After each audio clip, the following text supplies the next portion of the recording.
Madame, monsieur, bonsoir. Que ta nourriture soit ta médecine, disait Hippocrate 400 ans avant Jésus-Christ. Des propos qui sont toujours d'actualité, tant les études scientifiques sont nombreuses à ce sujet. Le lien entre l'alimentation et la santé est clairement prouvé. Reste à savoir ce qu'il faut consommer ou pas pour rester en forme. Plus de gras, plus de sucre, plus de viande, on est un peu perdu. La Polynésie, en tout cas, suit cette tendance. De plus en plus de pages Facebook consacrées au sujet, des magasins et le marché bio, bientôt un restaurant végétarien. Certains changent radicalement d'alimentation et en retirent un bénéfice certain. La santé dans l'assiette, c'est le thème d'Aparaomei. Nous attendons vos questions sur la page Facebook de Polynésie Première.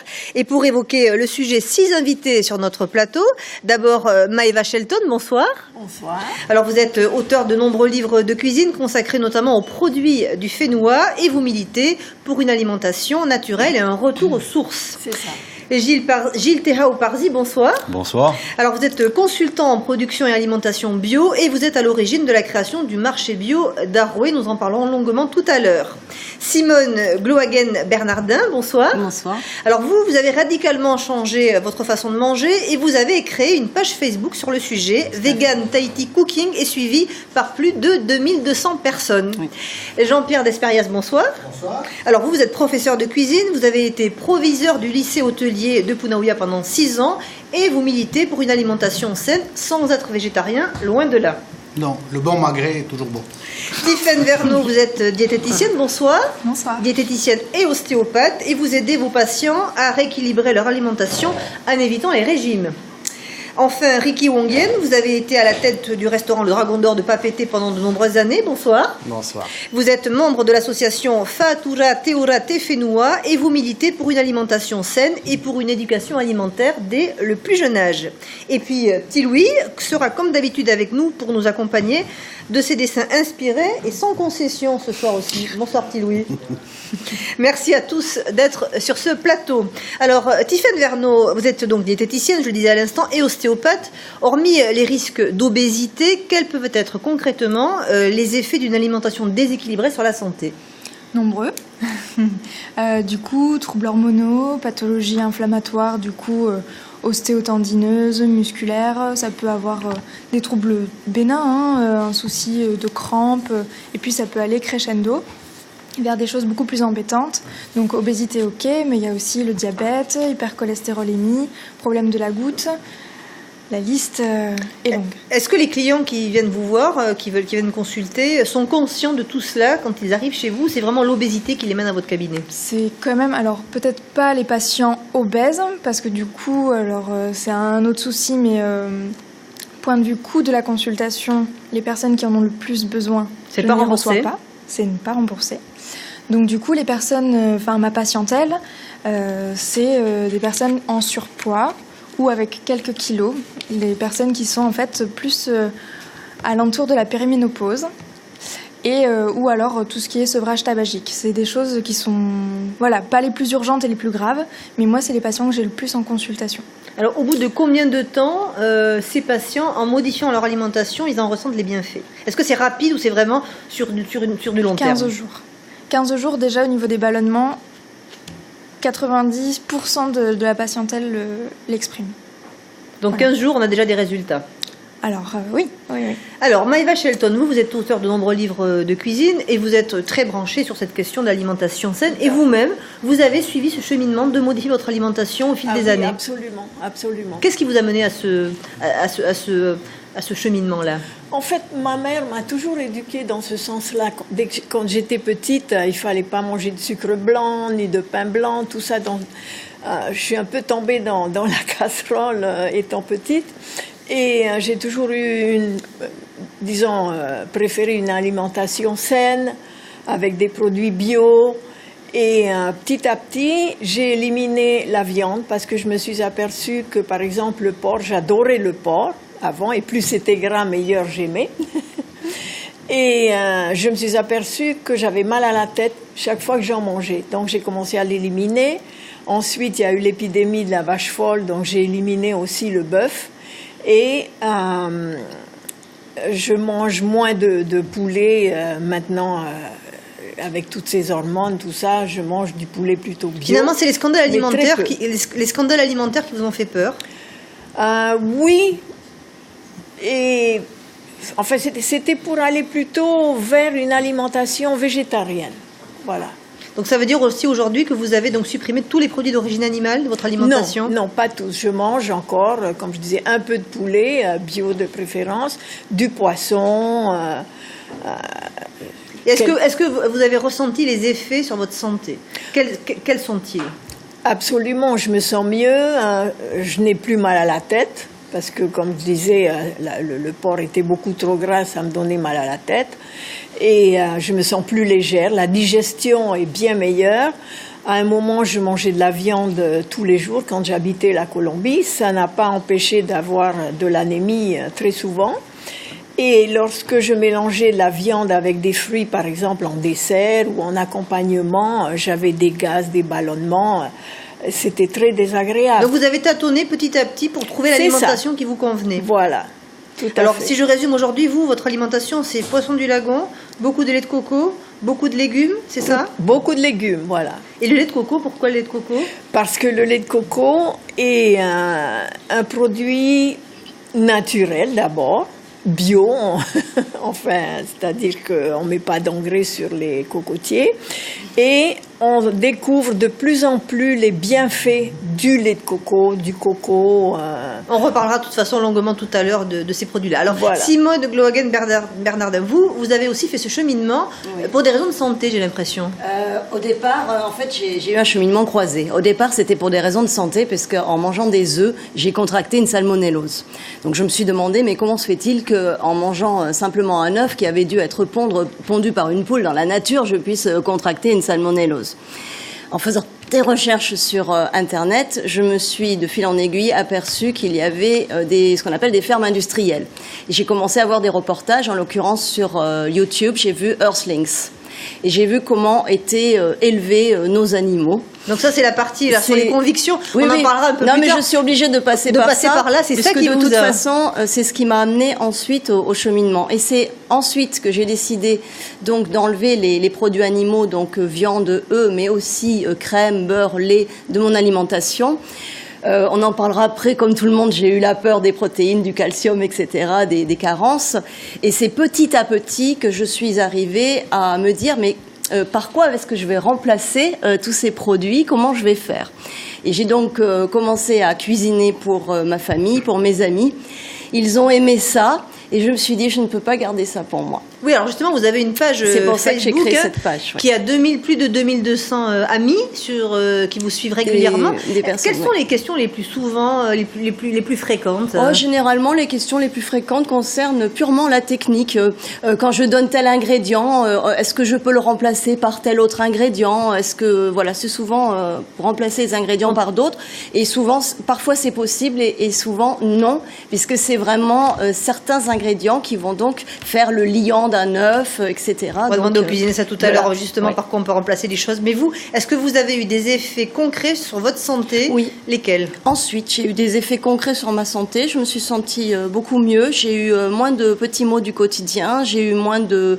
je m'enrhumais moins facilement, etc. Et aussi, j'ai contracté, comme beaucoup de gens en Polynésie, le chikungunya. Et j'ai pu m'en remettre peut-être plus rapidement. Vous pensez à cause de l'alimentation? Oui, je pense. Est-ce que ce sont des propos qui font écho à votre propre expérience? Entièrement. J'ai démarré par m'occuper de moi. Et ça a été le point de départ d'un long chemin vers cette santé nouvellement retrouvée. Pourtant, vous avez été carnivore pendant longtemps. Très longtemps. Très longtemps. Donc oui, j'ai commencé. Le porc a été quelque chose, un de mes plats préférés aussi, et mal au ventre, donc très mal au ventre. Et puis j'ai essayé de trouver des médicaments, j'ai essayé de trouver des solutions. Et puis finalement, le simple fait de me dire que si j'enlevais cet aliment de mon alimentation, en faisant ça, j'ai découvert que j'avais la solution dans le problème. Alors petit à petit, vous avez enlevé plein de choses? Voilà, j'ai enlevé plein de choses qui ont fait que j'ai gagné en autonomie, j'ai été moins fatigué, cette fatigue chronique que je pouvais ressentir, que j'attribuais au travail de la restauration, c'était en partie l'alimentation. Donc la fatigue chronique, les maux de ventre, le fait de moins bien dormir le soir. Voilà, beaucoup de choses qui, mis petit à petit, ont fait que ça plombait un petit peu ma santé au quotidien. Donc allergie, pareil, j'en ai beaucoup moins maintenant. Je dois faire une allergie une fois par an, alors qu'avant, toutes les 2 semaines, Vous étiez allergique. C'est ça. Gilles Parzi, vous aussi, vous êtes végétarien, vous ne le dites pas très souvent. Depuis, oui, maintenant 35 ans, en gros. Donc, de mon côté, ça a été simplement un élan naturel, spontané, vers les fruits, que j'ai découvert en quantité en Polynésie. Et bien sûr, en tant qu'agriculteur, donc c'était vraiment un plaisir de à la fois découvrir de nouvelles saveurs et en même temps en tirer une énergie vraiment considérable. Donc oui, ça s'est fait tout à fait naturellement et puis j'en suis tout à fait satisfait de plus en plus parce que à plus de 50 ans, dans 55 ans, hein, je me sens tout à fait en forme. Hein. Voilà, et carrément avec une forme physique que je continue à tester en tant qu'agriculteur, même jardinier cette fois, parce que je me suis arrêté de faire de l'agriculture professionnelle, donc avec une forme qui est carrément équivalente à celle de mes 20 ans. Quoi.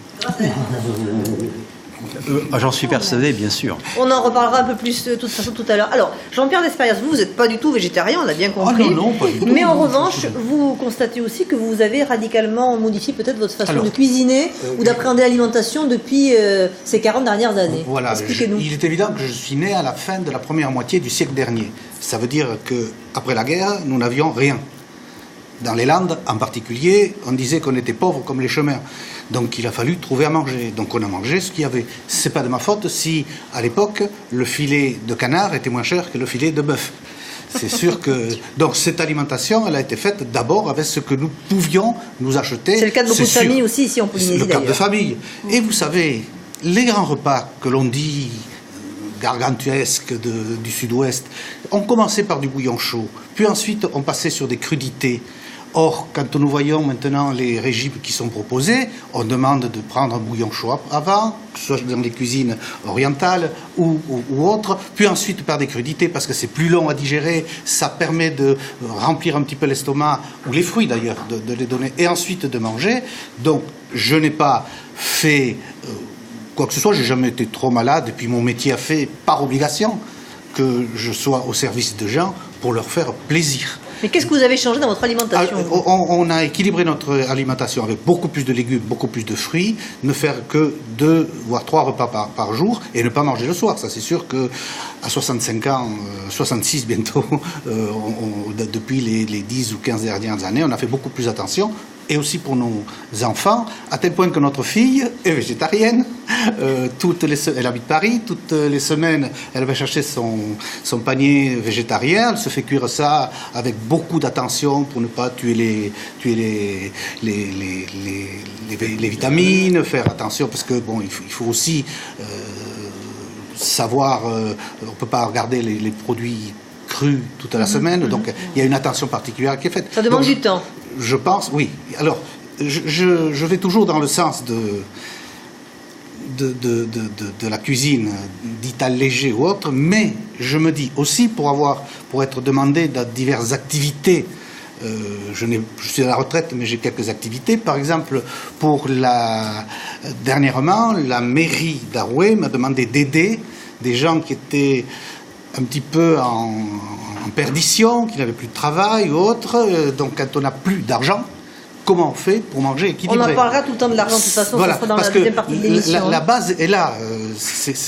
L'argent, c'est un peu le nerf de la guerre. C'est l'argent, c'est sûr. On en parlera tout à l'heure. Alors, Tiffaine Verneau, on l'a bien entendu autour de nous, il y a devenir végétarien, ça tente beaucoup de gens ont franchi le pas. Est-ce qu'on peut le faire sans risque pour la santé? Est-ce qu'il y a des choses à vérifier? Est-ce qu'il y a des carences qu'on peut avoir? À quoi il faut faire attention? Il faut faire attention à garder malgré tout une alimentation équilibrée. C'est bien de devenir végétarien parce que du coup on va se tourner vers des aliments qui apportent beaucoup de bienfaits et qui ne sont pas forcément présents avant. Du coup, oui, il y a des risques de carence. Si du coup, c'est pas du tout équilibré. L'équilibre, du coup, il se fait entre les protéines, les sucres et les graisses. Okay, pour être en bonne santé, on a besoin de ces trois. Mais est-ce qu'on peut se passer de viande? Est-ce qu'on peut se passer de viande? Oui, parce que les protéines sont apportées par d'autres éléments. Les légumes secs qu'on mange, les lentilles, les pois chiches, tout ça, apporte beaucoup de protéines. L'Amérique du Sud a beaucoup de repas à base de combinent les deux. Voilà. Ou même, à Tahiti, on le fait, mais on mange du riz. Oui, à Tahiti, on mange le riz, les lentilles, plus le père et la sauce qui va avec. Voilà, le problème. Donc, on peut varier mais réduire. On peut manger équilibré et végétarien, et on peut manger pas végétarien mais équilibré. Est-ce que vous pouvez comprendre que nos invités sur le plateau, est-ce que c'est prouvé scientifiquement que le fait de devenir végétarien, de limiter les produits animaux, ont une influence sur la santé? Ça dépend de quel produit. Il y a si on se nourrit que de végétaux qui sont de mauvaise qualité parce que bourrés de pesticides, on aura aussi des effets négatifs. Donc, manger bien, pour sa santé, ça inclut beaucoup de choses. Alors justement, Gilles Parzi, on va dire un mot sur les légumes, fameux légumes bio. Qu'est-ce qui fait la différence entre une tomate de supermarché qui n'est pas bio et une tomate bio qu'on achèterait sur le marché bio d'Avray par exemple? Sa forme. Sa couleur, sa forme? Bien entendu, il y a un gros point d'interrogation par rapport à ce qui est produit non bio, c'est-à-dire de l'agriculture conventionnelle, tout simplement parce qu'il existe, et notamment en Polynésie, plusieurs centaines de pesticides que les agriculteurs ont la liberté d'utiliser, et ils sont maîtres de l'utilisation de ces pesticides puisqu'ils ont le droit de le faire. Donc que ce soit en matière d'insecticides pour de la tomate, de fongicides, d'acaricides, d'herbicides pour les problèmes de mauvaises herbes. Donc voilà, c'est le gros point d'interrogation. Tandis que quand on achète bio, on a une certitude, on a du contrôle derrière. Voilà, et ça, donc, ça permet aux gens de savoir vers quoi ils vont. Et est-ce qu'on a des études scientifiques qui ont prouvé la dangerosité des pesticides déjà sur la santé? À quel rythme il faut manger des tomates, entre guillemets, bourrées de pesticides pendant 45 ans pour être malade? Est-ce qu'on sait un petit peu où on va avec les pesticides? Alors, les pesticides, bien entendu, qu'il y a une multitude d'études qui ont prouvé leur dangerosité. On parlait tout à l'heure de problèmes hormonaux. Donc on a justement des problèmes avec tout ce qui est interférence avec nos hormones chez les pesticides. Donc avec des effets induits qui sont divers et variés. Voilà, donc je pense que il faut prendre aussi comme exemple d'autres produits que la tomate. Parce que la tomate n'est pas un produit qui est réellement adapté à nos conditions climatiques. Elle est originaire de régions certes ensoleillées tropicales, plutôt subtropicales, mais sèches. On a des conditions d'hygrométrie qui sont très élevées ici et qui ne favorisent pas la production de la tomate. Ça veut dire finalement que plus on achète des fruits et des légumes qui ne sont pas originaires du cru, je dirais du fénois, plus on a de chances qu'ils soient bourrés de pesticides pour les faire tenir à ce climat-là? Effectivement, plus on va faciliter la vie des agriculteurs et utiliser et donc consommer plutôt des produits qui sont réellement adaptés à nos conditions, et plus on va encourager les agriculteurs à produire des produits qui sont faciles à cultiver. Et donc, des produits qu'ils le traiteront beaucoup moins, voire pas du tout. Alors pour parler concrètement, on dit souvent que les produits les plus nocifs en matière de pesticides, ce qui en concentre le plus, c'est la pastèque et le chou qu'on trouve sous le sashimi. C'est vrai ça? C'est parmi les plus délicats à cultiver voilà, ici en climat tropical humide. Donc effectivement, maintenant il y en a d'autres. Par contre, il y a une multitude de produits végétaux, des légumes, que ce soit des légumes à feuilles vertes, des légumes fruits, comme la tomate, etc., qui sont vraiment complètement adaptés à nos conditions climatiques et qui demandent à être beaucoup plus propagés. Lesquels, et à être présentes sur nos marchés. Lesquels? Eh bien, je peux citer des noms qui sont peut-être pas encore bien connus, mais bon, si on prend par exemple un légume à feuilles, on va dire le ginura par exemple, qui est un légume absolument chargé en minéraux, en vitamines et en saveurs. Le katouk, qui est aussi totalement inconnu de nos assiettes en même temps. C'est en train de se propager justement grâce à des agriculteurs qui sont convaincus de l'agriculture biologique et aussi du potentiel que nous avons en milieu tropical au niveau de l'agrobiodiversité. Et à ce moment-là, donc, si le consommateur fait l'effort de la découverte il va inciter les agriculteurs à consommer, à planter ces produits, et donc il les aura à disposition. Alors, mais concrètement, qu'est-ce qu'il faut éviter, je dirais, si on veut éviter les pesticides? Eh bien, d'abord, je le souligne. Parce que c'est ça qui intéresse nos téléspectateurs. c'est- Qu'est-ce que j'évite d'acheter si c'est bourré de pesticides? J'évite d'acheter des produits qui ne sont pas adaptés à nos conditions climatiques. Donc, c'est clair, c'est des produits qui sont de climat tempéré. Donc la Et tomate, La salade. la laitue, La laitue, le concombre, le concombre. Effectivement, vous avez La cité la pastèque, Oui, c'est le des melons. chou, le chou paumé, le etc. chou paumé. Voilà, donc tout ça sont des produits qui sont des produits du maraîchage, mais dans les produits du maraîchage, il existe, je le répète, une multitude de légumes qui sont présents d'ailleurs sur, par exemple, les marchés d'Asie du Sud-Est, où on a des montagnes de toutes les couleurs de légumes inconnus, et pourtant qui ont une saveur tous, pour chacun, meilleures les unes que les autres. Alors Maëva Shelton, finalement, ça met de l'eau à votre moulin. Vous qui prenez un retour à l'alimentation ancestrale, je dirais, retour aux légumes du Fénois, c'est ce que vous voulez? Tout à fait, voilà. Est-ce Au que fafa, il y a ouais. des alternatives au fafa aussi, parce que le fafa, c'est difficile à cuire, enfin, ça donne beaucoup de travail, etc. Mais il y a beaucoup d'autres choses qui remplacent le fafa. Par exemple, les jeunes pousses de patates douces. Aussi, il y a ce qu'on appelle le chou kanak.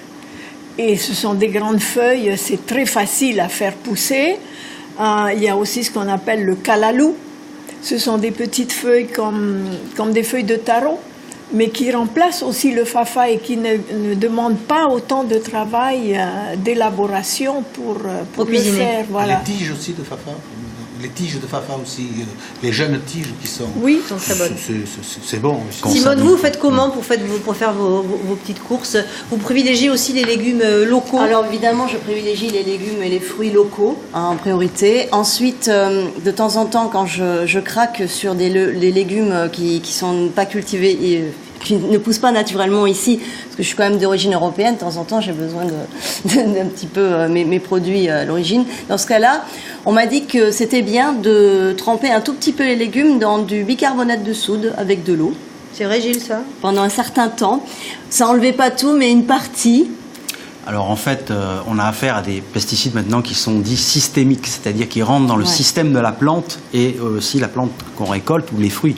Et donc, c'est quelque chose aussi qui reste effectivement présent dans, enfin des molécules qui restent présentes dans les produits consommés. Maintenant, voilà, donc on peut pas éviter effectivement maintenant par du lavage ou par des trempages les pesticides. Les pesticides. Ricky, vous avez une expérience sur la question? Vous aussi, vous privilégiez les légumes? Vous avez un fait à poux? Vous utilisez vous-même vos légumes? Mais c'est un gros travail quand même. J'ai un jardin et justement j'ai eu la chance de pouvoir connaître des plantes qui, moi qui suis un grand paresseux, qui ne demandent pas d'entretien. Lesquels? Alors, le chou kanak dont vient de parler Maëva est une plante, il y a juste à prendre un petit bout, le planter et ça pousse tout seul. Tout seul. Et vraiment, c'est incroyable. C'est incroyable. Là, le week-end dernier, j'ai fait une sauce pesto avec, mais c'est délicieux. Ça se fait en 5 minutes et ça prend pas du tout de temps de travail supplémentaire. Et c'est délicieux. Moi, je me situe surtout sur le goût, sur la saveur, sur le côté facile à faire et le côté facile à planter et à récolter. Alors, Tiffaine, est-ce qu'on parle aussi beaucoup des produits industriels, il faut essayer de limiter les féculents. Est-ce qu'on peut remplacer, par contre, on peut remplacer le riz? Est-ce qu'on peut remplacer le riz par certains produits du Fénois? Oui, on a plein de féculents ici qui sont super. Lesquels? Taro, fei, ourou, patates douces, taroua, tout ça, c'est parfait. Ourou, le magnifique ourou. Et c'est vraiment, ça rassasie comme le riz et c'est 10 000 fois mieux. Sur quel plan c'est 10 000 fois mieux? C'est 10 000 fois mieux parce que bon, déjà c'est fait ici, on sait d'où ça vient. Au niveau de l'index glycémique aussi c'est intéressant, mais au niveau des micronutriments, du coup j'avais noté quelques petits exemples. Du coup au niveau du taro, il y a 10 fois plus de calcium que dans de la patate, pomme de terre classique, lambda. Il y a 5 fois plus de fer que dans du riz blanc. C'est bourré de vitamine E, Pour le hourou, il y a 3 fois plus de magnésium que dans des pâtes blanches. Enfin, voilà, la liste est longue.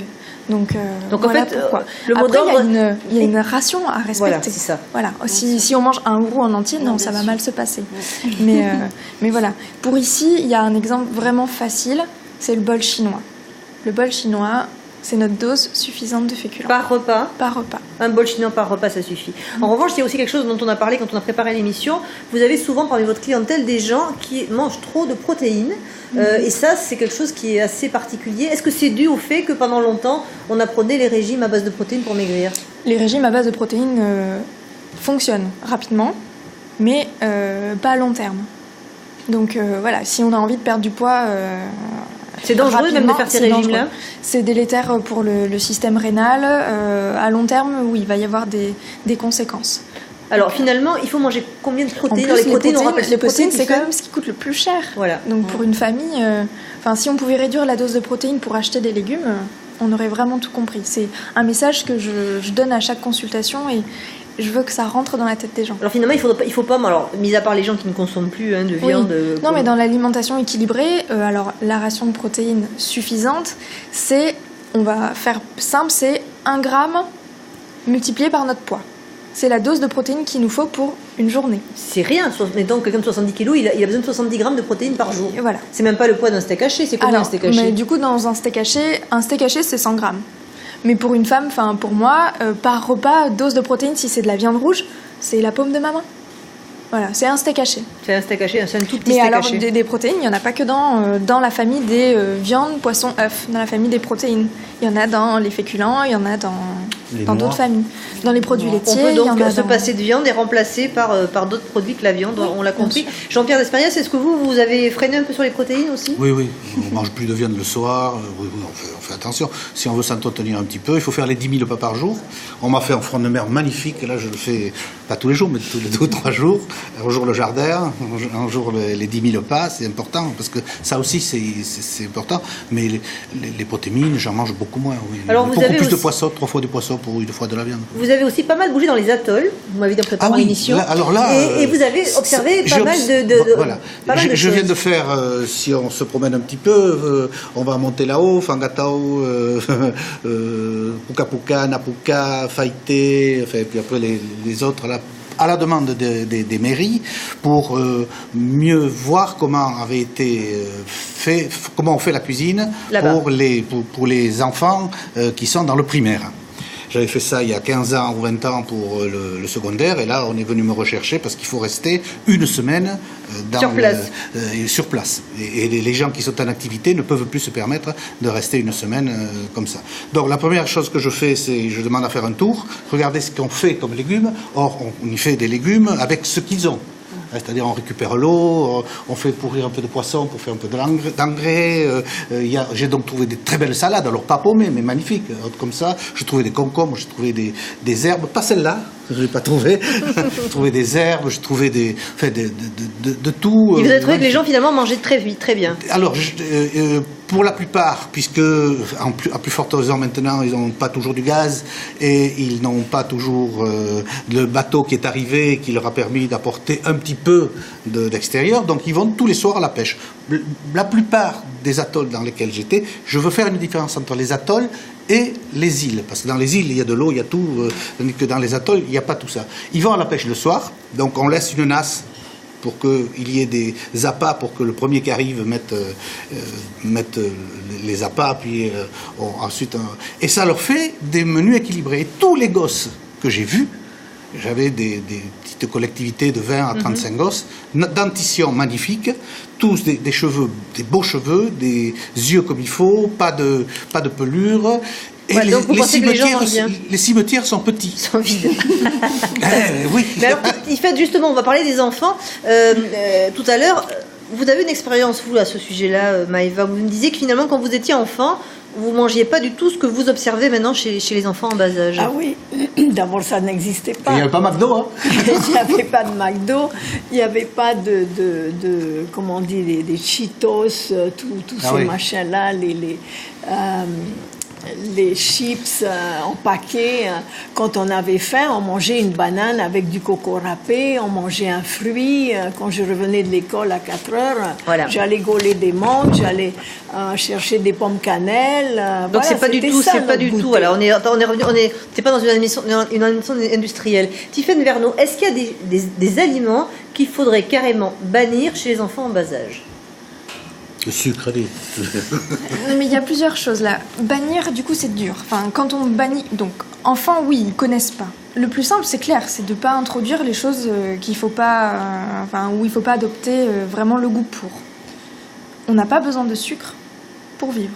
Du sucre blanc, des sucreries, enfin tous les produits transformés, ça n'apporte que du sucre et c'est du sucre qui est mauvais. Donc, du sucre industrialisé, raffiné au possible, il y a rien d'intéressant. Donc oui, le biberon au coca... c'est pas recommandé du tout. Donner le goût du sucre. Toutes les limonades. Vous savez, certains médecins pour les enfants vous disent ah, le biberon, votre enfant, il prend encore le biberon. Mes 2 enfants ont pris le biberon jusqu'à 7 ou 8 ans. Ça du fait... coca dedans? Non, avec du lait. Non, du coca, ils en boivent pratiquement pas, de temps en temps, hein, c'est tout. Et les petits-enfants, c'est pareil. J'ai eu la garde de la petite particulièrement, là. Elle est encore à 2h30, et jusqu'à 6 ou 7 ans, elle aura son biberon. Rendez-vous compte, le matin, on leur donne un biberon, ça fait 250 grammes de lait. Ils ont du lait, ils ont quelque chose qui leur permettra d'avoir du périos, d'avoir des os durs et tout ça, c'est sûr. Donc c'est pas mal. Hein? Donc c'est pas mal. Oui, enfin, je pense. Alors, en revanche, on parlait de sucre. Il y a pas mal de produits dont on parle de plus en plus en ce moment. C'est le sucre de coco et les dérivés du coco, sucre de coco, huile de coco, de coco. Je pense que vous utilisez ça aussi, Simone. Qu'est-ce qu'on peut dire au sujet de ces nouveaux aliments? C'est des aliments intéressants parce que, au niveau écologique, c'est bien. Ça utilise le coco dans tout.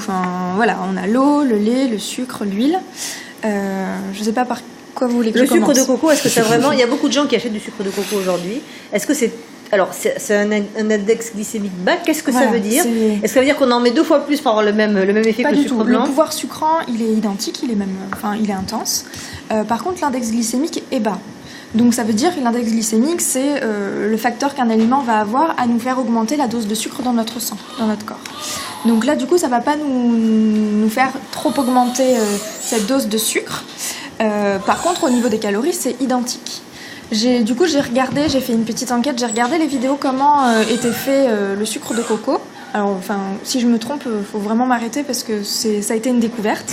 Donc, du coup, on a récupéré la sève, du sirop qu'on a fait chauffer. Donc, on a fait du caramel. Donc, déjà, on est monté à des températures de cuisson qui étaient super importantes. La cuisson, c'est ce qui détruit les éléments intéressants qui sont naturellement contenus dans les produits des plantes. Donc, premier bémol. C'est un sucre qui est roux, on le trouve pas sous forme blanche de toute manière. Il est roux et donc du coup après on est venu le taper pour le rendre en poudre. Donc vous êtes un peu sceptique. Et pourtant c'est des produits que vous utilisez, Simone? Je n'utilise pas le sucre de coco pour l'instant. J'en ai acheté récemment, j'avoue, j'ai pas encore testé. En revanche, j'utilise l'huile de coco. L'huile de coco et j'essaye si possible de la trouver produite localement, ce qui n'est pas toujours évident parce que dès qu'il y en a, c'est une razzia dessus. Pourquoi? Parce qu'elle a des qualités tout à fait intéressantes. Elle fige avec le froid. Ce qui fait que dans des préparations où on ne met pas d'œufs ou de choses qu'on peut rendre mousseuses, le fait de le mettre au frais, que ça fige, c'est intéressant pour les desserts. Maïva, ça fige avec le froid. C'est de l'huile de coco vierge. Ça veut dire parce qu'il ne faut pas confondre que dans le l'huile de corps, ça coco fait vierge avec l'huile de coco raffinée qui n'est pas vierge. du tout Elle est la vierge même chose. et bio et elle vient des îles. Il faut bien insister là-dessus. Oui, j'ai vécu aussi longuement dans les îles, donc. Et cette huile de coco, vous l'utilisez aussi? Je me permets juste de dire que si elle fige presque à température ou dans le froid, ça fait qu'elle fait pareil dans le corps. C'est une matière grasse qui est très riche en acides gras saturés. Oui, donc, mais on n'en met pas une tonne non plus dans les desserts. C'est une qualité organoleptique, donc pour la cuisine, ça va permettre de faire certaines choses dans une préparation. Mais voilà, c'est comme du beurre, il fige. Je suis tout à fait d'accord avec vous. Quand je fais un dessert, d'ailleurs, il y en a un sur ma page, c'est simplement la petite couche du dessus. Voilà. C'est un produit que vous utilisez aussi. Alors justement, vous, Maïva, vous êtes très à fond sur les huiles. Vous faites attention à ce qu'on mange. Absolument. Et vous disiez aussi que l'huile est importante, mais le contenant aussi est important. C'est-à-dire que la bouteille qui va avec l'huile a aussi son importance. Tout à fait, parce que par exemple, les huiles qui sont vendues en bouteille en plastique transparent, c'est du très PVC. raffiné et c'est très mauvais pour la santé. Voilà. Une bonne huile doit se conserver dans un récipient en verre ou en métal ou en verre qui soit opaque. Fumée teintée. Alors Ricky, c'est vraiment des petits détails. Vous faites attention à tout ça, vous, quand vous consommez? Oui, absolument. Et alors, vous ça avez va appris faire, comment? ça va faire 8 ans que on apprend petit à petit. Et c'est un long parcours. Et le plus dur, c'est un petit peu ce débat qui est en train de naître, c'est comment on fait avec les dossiers scientifiques qui sortent d'un côté, les contradictions qui sortent de l'autre. Et 8 ans comme ça où on passe d'un « Ah oui, ça c'est bon. Ah oui, mais ça c'est pas bon. » Et c'est ça le plus dur en fait. Qu'est-ce qu'on doit écouter? Parce que ça change tout le temps. Ça change tout. Ça change tout le temps et ça se contredit beaucoup. Alors, il y a aussi une question qui est souvent posée par pas mal de gens, c'est sur le gluten, le fameux gluten.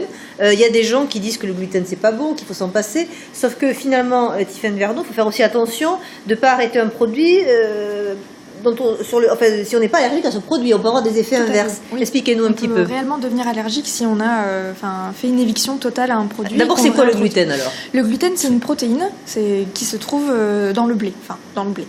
Blé, seigle, orge, avoine, dans plusieurs céréales. C'est une protéine qui est quand même relativement assez irritante pour le tube digestif. Bon, très bien. Mais il y a 3 cas de figure. Il y a l'allergie vraie, et ça concerne 0,4% de la population. Très peu. C'est ça. Voilà. Allergie vraie. Donc, dans ce cas-là, on a des réactions immunitaires et allergiques qui sont violentes, choc anaphylactique, perte de connaissance, voilà, on ne peut pas passer à côté. L'allergie. Après, on a l'intolérance. L'intolérance, c'est la maladie cœliaque. On en entend de plus en plus parler. Et du coup, c'est une fausse allergie. On a une réaction inflammatoire qui se fait au niveau intestinal. Et là, du coup, en fait, ça va tellement venir irriter tout ce qui est système digestif que du coup, après, on va avoir du mal à absorber le reste du bol alimentaire. Et du coup, on va finir par être dénutri. Donc ça aussi, ça se voit. De manière aiguë, du coup, ça entraîne vraiment des douleurs digestives intenses, des diarrhées. 3e cas de figure, le plus répandu, léger, c'est l'hypersensibilité. Donc c'est une protéine qui est difficile à digérer, un petit peu inflammatoire. Si je fais très simple, que je fais du message pour tout le monde, le tube digestif, il est composé de cellules. On a des petites jonctions entre les cellules. Quand on mange du gluten, ça vient casser les jonctions qu'on a entre 2 cellules. Donc du coup, ça finit par être délétère et les grosses molécules qui se situent dans notre tube digestif vont finir par passer dans la circulation générale. Et ça, du coup, ça va créer petits problèmes inflammatoires, des ballonnements, des soucis à distance. C'est viable. Mais ça veut dire quoi? Comme on ne sait pas dans quelle catégorie on se trouve, vaut mieux supprimer complètement le gluten? Ah non, pas du tout. Non. Si on le supprime de son aliment, déjà le gluten, il y en a dans des tonnes de choses. Lesquelles? Donc, dans toutes les céréales que j'ai citées, blé, seigle, orge, avoine, voilà. Le blé, il y en a dans tout. Il y en a dans les pâtes, il y en a dans les biscuits du commerce qu'on achète, il y en a aussi dans les soupes en briques, il y en a dans les sauces pour les pâtes qu'on achète aussi en pot en verre. Il y en a vraiment dans plein de choses. On ne peut plus manger de croissants, on peut plus... Donc voilà, si on le supprime totalement, on va supprimer la capacité qu'on a à le digérer. Et donc du coup, quand on le réintroduit, et on le réintroduit forcément parce que c'est difficile, et là on va finir par vraiment développer une pathologie au gluten. Donc ça veut dire quoi finalement? Qu'il faut faire des analyses? Alors pour du coup, c'est un petit peu délicat parce que l'hypersensibilité, en fait, c'est un diagnostic d'élimination. C'est quand on aura vraiment éliminé l'allergie vraie et qu'on aura éliminé la maladie cœliaque. Donc, on aura fait des analyses biologiques, des biopsies intestinales. Du coup, on pourra dire qu'on n'est pas allergique, mais pour autant, on peut rester hypersensible. C'est un désagrément à mesurer si on est capable de tout à fait supprimer le gluten de sa vie et ne jamais le réintroduire. Dans ce cas-là, d'accord. ok.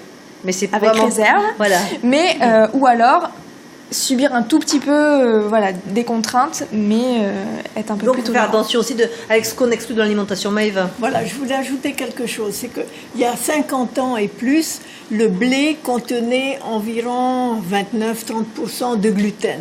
Alors qu'aujourd'hui, il contient environ 65, presque 70% de gluten. Pourquoi? Parce que le blé a été tellement modifié au fil des années pour que les machines puissent le moissonner comme il faut. On n'a pas adopté les machines au blé, mais il a fallu adopter le blé aux machines. Et les meules pour la farine après aussi. Voilà. Pour Alors- le rendre panifiable, pour rendre le pain panifiable. Hein, c'est Mais surtout vous savez, ça, les hein. Égyptiens faisaient déjà ça, puisqu'ils savaient qu'on pouvait faire du pain. Il y a le pain zim et le pain azim. Azim. Déjà, les religions se sont servies de ça pour les gens qui ne supportaient pas, Mais bon, et ils s'en sont servis. Vous savez qu'au néolithique, le pain, le blé, parce qu'aujourd'hui on dit du blé, mais du blé, il y a l'épeautre, le petit épeautre, il y a plein de blés différents. Au néolithique, le blé avait 7 paires de chromosomes.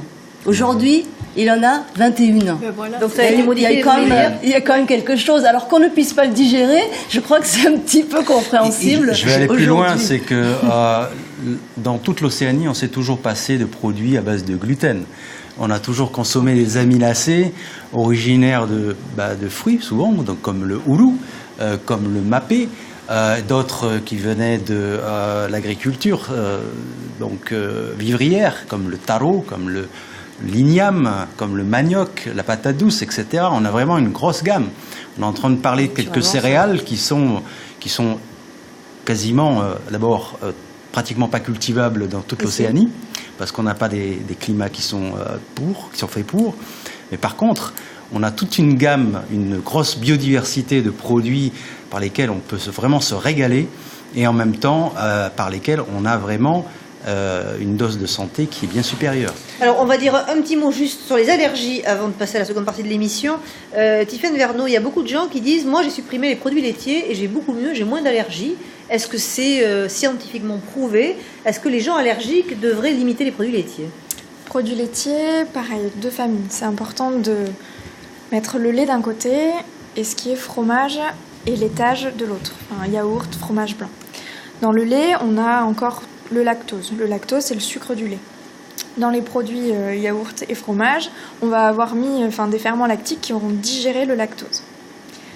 Donc, les personnes qui sont intolérantes au lactose doivent supprimer le lait, pas les autres.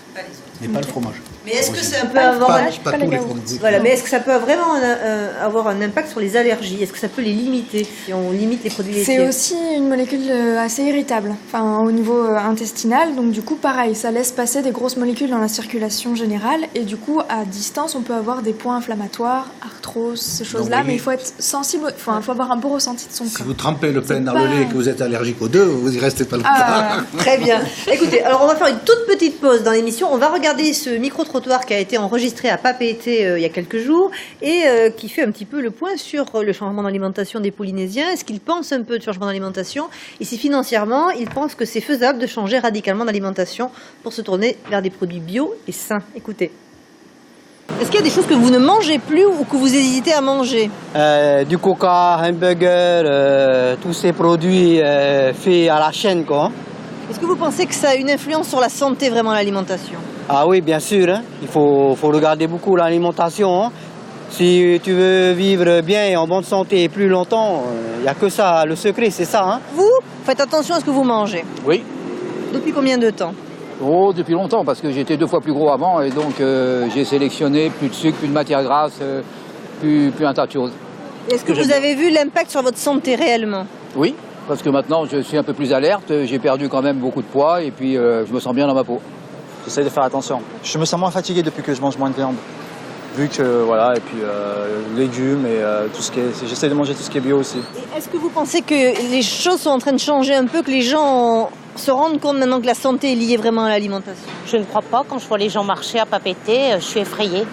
Je trouve que les jeunes font bien moins attention, je crois, que les anciens, parce qu'en fait, ils confondent toutes les alimentations et je pense que c'est très mauvais. Est-ce que vous pensez que les gens de votre génération, ils ont conscience de... Bon, pas du tout. C'est vrai? Pas du tout. Qu'est-ce qui vous fait dire ça? Le McDo, venez là tous les mercredis après-midi, vous verrez que ça. C'est bondé à craquer. Comme tout le monde ici en Polynésie, on aime les bonnes choses. Ouais. Et est-ce que vous pensez que les gens de votre génération, les jeunes, ils font attention? Non, pas du tout. Pourquoi? Parce qu'on leur a pas appris ou parce qu'ils n'ont pas envie? Non, parce que chez nous, on est habitués à manger ce qu'on veut. On ne gronde pas. Vis-à-vis des gens qu'on croise dans la rue, ça peut paraître... ça peut être une idée un peu simpliste de faire des efforts pour manger. Ça voulait dire quoi? Que finalement, vous avez l'impression que la plupart des gens, ils s'en fichent? Ici, oui, assez. Beaucoup quand même. Et puis, on n'a pas vraiment d'endroit où pouvoir manger sainement, je pense, ici. C'est plus ça. Et puis, manger sainement, c'est un peu cher aussi, je pense. Ben, en fin de compte, si tu regardes bien les prix, non. Hein, si tu as un petit potager chez toi, si... il faut regarder les prix, c'est tout. Hein. On peut trouver de la bonne nourriture à bas prix, quoi. Hein. Qu'est-ce qui coûte cher? Les fruits, les légumes locaux, ben, c'est trop cher. Mais par rapport, le moins cher, c'est les boîtes. C'est ça, l'alimentation en boîte, c'est le moins cher. Et c'est ça qui est dommage. Voilà. Merci beaucoup. Alors on l'a compris, hein, l'argent c'est un petit peu le nerf de la guerre aussi. Pour bien se nourrir, il faut mettre le prix. Alors Gilles Parzi, comment on peut expliquer finalement qu'un produit bio qui a donc moins de traitements pesticides qu'un produit normal coûte plus cher qu'un produit où il y a des traitements pesticides? Parce qu'on finalement on fait des économies, on met moins de pesticides dessus. Alors bon, il n'y a pas que la question d'intrants qu'on économise. Hein. Il y a divers critères. Maintenant, il faut considérer que, pourquoi pas, plutôt que l'alimentation normale, c'est une alimentation qui n'est pas traitée, donc qui demande des efforts pour justement faire en sorte d'avoir une fertilité naturelle, d'avoir une protection phytosanitaire naturelle. Donc c'est ça là, une alimentation normale en fait. Hein. Donc une alimentation qui devrait être la référence pour les prix. Après, on dit que le bio est plus cher, parfois, effectivement, mais je pense que c'est légitime. L'agriculteur qui fait un effort pour devenir bio, faut quand même qu'il soit récompensé. Et c'est légitime. Donc, après, je ne suis pas toujours d'accord sur le fait de dire que les produits bio sont plus chers. Je vais faire une comparaison qui va un peu faire dresser les cheveux sur la tête de certains. Si on prend par exemple, puisqu'on parlait de produits consistants, si on prend par exemple le pain qui est vendu à 53 francs la baguette, qui a du mal à faire 250 grammes, il en faut donc 4 pour faire 1 kilo. Donc ça va faire 212 francs le kilo pour du pain. Si on le compare maintenant à du ourou, qui est touché pour, on va dire, à 200 francs le fruit, qui fait plus d'1 kilo, donc moins de 200 francs le kilo. Alors finalement, on a un produit local, frais, souvent bio, qui est en plus avec des qualités nutritionnelles, comme nous l'a expliqué notre nutritionniste, bien supérieures. Alors, est-ce que vraiment les produits locaux et bio sont plus chers? Je ne pense pas. Et même au niveau des produits de la mer, parce que je me suis arrêté quand même dans certains magasins pour faire un petit peu des comparatifs. J'ai regardé aussi le poisson, hein, le thon. Le thon importé en boîte est à 440 francs la boîte pour 280 francs égoutté. C'est-à-dire qu'on a finalement quelque chose qui est ramené au kilo équivaut à 1571 francs le kilo de thon importé. Alors, où est la santé? Est-ce que c'est dans la facilité de la boîte de conserve? Ou alors est-ce que c'est sur les marchés, nos marchés communaux? Non. Alors, autour de la table, comment vous faites, vous, pour pas payer trop cher et bien vous nourrir? Vous avez des petits trucs, Maëva? Simone? En fait, les gens pensent que bio, il faut acheter des produits qui viennent d'ailleurs. Or, comme on disait tout à l'heure, on a tout ce dont on a besoin ici. On n'a pas besoin d'acheter, je sais pas quoi, qui vient de France, qui est cher, etc., qui a pris le bateau. On peut manger bio avec du ourou, du taro, du fei, des bananes, voilà. Simone, vous faites comment? Vous faites vos courses où finalement? Donnez-nous vos petits trucs. Je fais mes courses, comme j'habite au plateau, bien un petit peu au-dessus, j'ai une ferme bio, j'ai de la chance, c'est pas très loin. Sinon, je fais mes courses dans des grandes surfaces, comme tout le monde. Je vais au rayon bio pour trouver mes farines, pour fabriquer à mes bases, en fait, tous mes fonds de placard. Alors, souvent on dit de passer d'une alimentation comme ça, de faire des recettes bio-végétales, ça coûte cher. Alors moi je réponds, peut-être que déjà la transition ne se fait pas du jour au lendemain, hein, c'est petit à petit que ça se fait. Alors je vais dire, peut-être quand il s'agit de changer les fonds de placard. À ce moment-là, peut-être sur le moment, ça va coûter cher. On va prendre une bonne huile de qualité, on va prendre des bonnes farines de qualité, on va prendre des bases, des choses qu'on va utiliser tous les jours un petit peu. Alors c'est sûr que l'investissement au départ, ça va être un certain investissement, je vais pas mentir. Mais après, non, ça se rentabilise complètement, puisqu'après, on se retrouve, on a les fonds de placard, comme je dis, et on retrouve avec les produits locaux, et on se rend compte que finalement, ça se rééquilibre bien. Ricky, comment vous faites, vous? Alors, pour moi, la question s'est posée très tôt, en fait, lorsque j'ai voulu commencer à manger de plus en plus de légumes. La solution venait pour moi de tout ce qui était importé. Et là, je me suis dit, mais là, ça coûte super cher. Et lorsque j'ai eu la chance de pouvoir trouver les légumes locaux et bio, ça a été pour moi une délivrance. Mais vous les trouvez où? Marché d'Arouet. Au marché, à la coopérative, le marché bio, qui est du côté de Arouet, oui. Donc vous avez vos petits trucs. Il nous reste 10 minutes d'émission. Et planter surtout. Et planter, s'il vous plaît, planter. Planter parce que planter, c'est... au 5e étage avec un balcon, c'est difficile. Planter. Des jardins urbains. Planter du choucanac, vous aurez des feuilles de choucanac très facilement. Jean-Pierre, moi j'aimerais avoir votre expérience. Je sais que vous avez travaillé avec certaines familles d'Arouet pour leur montrer comment on pouvait aussi un peu s'en sortir avec ce qu'il y a dans le placard. Oui, alors c'est une demande qui avait été faite en période électorale, donc je ne veux pas intervenir à ce moment-là, donc on l'a fait après avec le maire qui a poussé, M. Schill, qui a poussé à ça. Donc il y a une enquête qui a été faite auprès des familles, alors on les appelle nécessiteuses, des familles en difficulté. Il y a toute une montagne sur Arouet. On a été voir ce qu'ils mangeaient. Donc c'est le service social qui s'est occupé de ça. Je mets mes lunettes pour ne pas dire riz, lentilles, pois taureaux, poulet, petits pois. Il n'y a même pas du poisson, alors que le poisson est souvent de 500 à 900 francs moins cher à Arouet, puisque c'est une coopérative qui le vend, à côté du marché de Piré à côté, où il y a le bio et le poisson. Donc le poisson est moins cher. Donc même pour ces familles-là, le poisson ne faisait pas partie de l'alimentation. Alors comment faire? Parce que là on se trouve dans une situation où... donc je leur ai dit, je vais aller chez eux, à condition que le service social vienne avec moi. Alors, quelqu'un qui va comme ça chez des Polynésiens, dont le papa qui va chez les Polynésiens et qui va leur dire on va faire comme ça, j'aurais dit non, vous allez le faire et on va essayer de mettre moins d'huile, de cuire moins longtemps les lentilles, les cuisez 2h30 parce qu'il faut arriver à leur faire comprendre la cuisine entre deux novelas. Ça aussi, c'est important. Donc il a fallu que je regarde exactement les programmes de télévision. Même à la retraite, je ne les connais pas, hein, j'ai autre chose à faire. Donc je me suis intégré complètement entre les novelas pour leur dire que les lentilles, en 20 minutes, elles sont cuites, qu'il n'y a pas besoin de mettre du riz avec. Et je leur ai supprimé le riz toutes les fois où je suis allé. Et petit à petit, il y a eu en même temps un travail qui a été fait pour leur montrer comment planter des légumes. Alors je disais que souvent les légumes sont plus chers que la viande. Et ensuite, alors on est venu chez moi parce que la cuisine était plus à même de travailler plus rapidement et sur des séances. Alors il faut dire aussi que ce sont des gens qui étaient exclus de la société et ils ne tiennent pas plus d'1 heure pour travailler. Parce mais que vous là, avez quand même obtenu des résultats.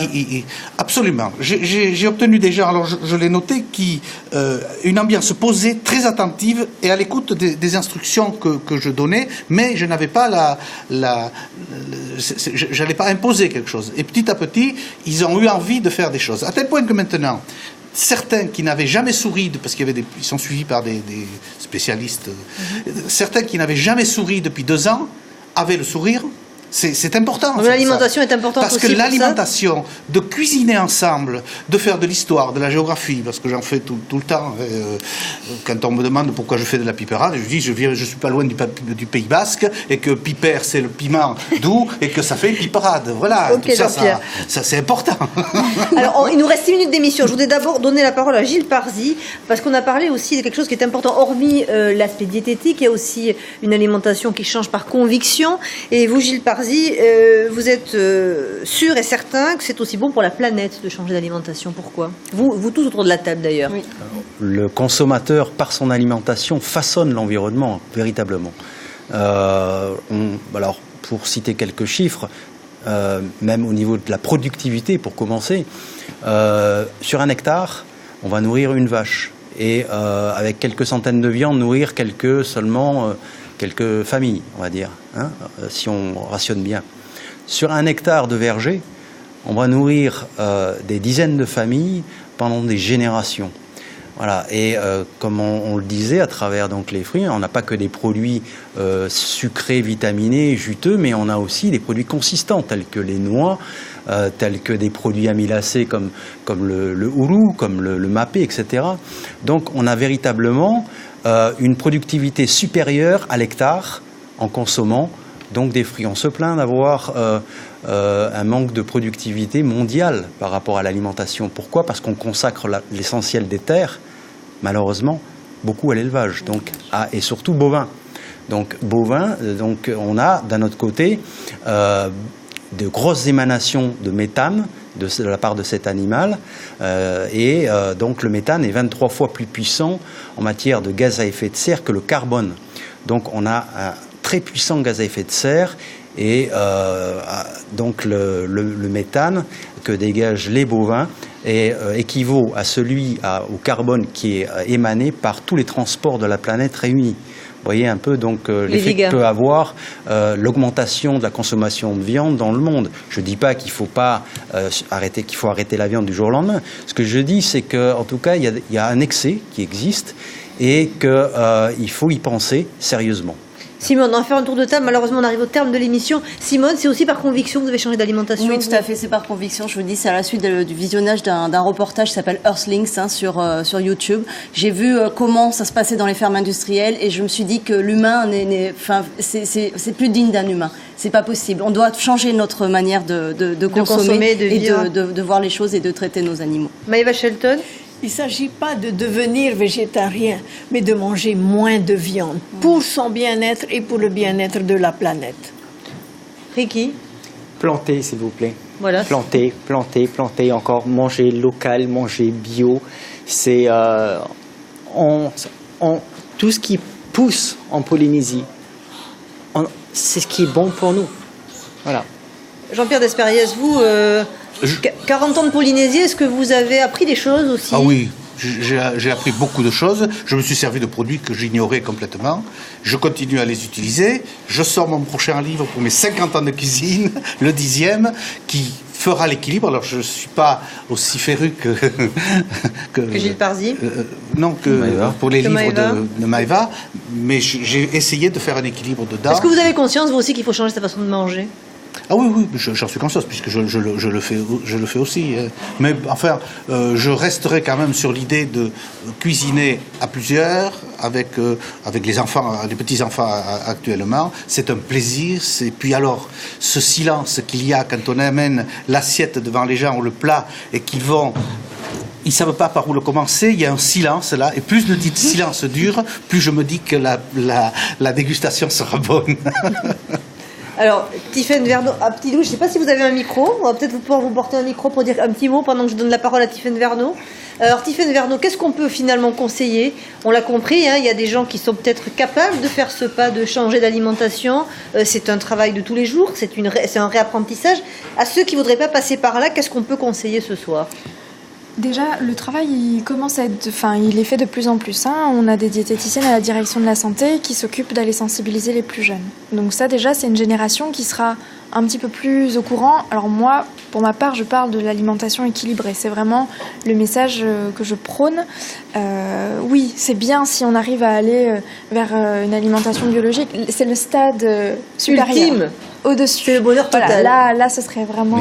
On a entendu des gens qui disaient que les jeunes n'étaient pas sensibilisés. Ce n'est pas vrai. Les jeunes sont sensibilisés. C'est 30 secondes. Je fais des actions avec le service de la santé, les diététiciennes dans les classes de seconde et de première, justement pour leur dire de ne pas attaquer des régimes n'importe comment. C'est complètement ridicule. C'est aussi un des messages de l'émission. Il y a des gens qui font 120 kilos, qui ont fait des 30 régimes dans leur vie. J'exagère toujours. Je ne serais pas du Sud-Ouest autrement. Et à ce moment-là, le cerveau ne répond plus et on ne peut plus maigrir. Donc il faut faire très attention. Faire des choses on leur dit de manger équilibré et je leur fais, je vais aller dans son sens, un poisson mariné avec du lait de coco, donc il y a tout dedans, et surtout le lait de coco, et avec non pas du riz, mais du taro ou du mouro. On a bien compris. On en met moins que ce que vous dites, moins que le bol, en leur disant que c'est excessivement bien équilibré dans cette préparation. Alors le mot de la fin pour une fois à Petit Louis. Est-ce que vous allez changer d'alimentation, Petit Louis? Je voulais savoir si le méthane ne pouvait pas être une solution de remplacement à la grève du gaz.